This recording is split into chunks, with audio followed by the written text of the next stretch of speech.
அஸ்ஸலாமு அலைக்கும் வரஹ்மதுல்லாஹி வபரகாத்து. தொழுதைக்குப் பிறகு சொல்ல வேண்டிய துஆ என்ற திக்ருகள் 1.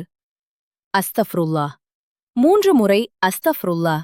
நான் அல்லாவிடம் மன்னிப்பு கேட்கிறேன். 2. அல்லாஹும்ம அண்ட சலாமு வ மின்க ஸலாமு.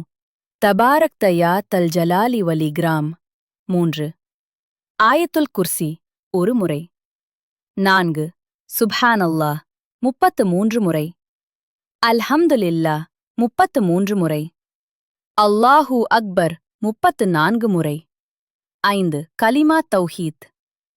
லா இலாஹ இல்லல்லாஹு வஹ்தஹு லா ஸரீக லஹுல் முல்க் வலஹுல் ஹம்து வஹுவ அலா குல்லி ஷைஇன் கதீர். துஆ அப்புறம் திக்ர் கேட்கும்போது நிறுத்தி நிதானமாக கேட்க வேண்டும்.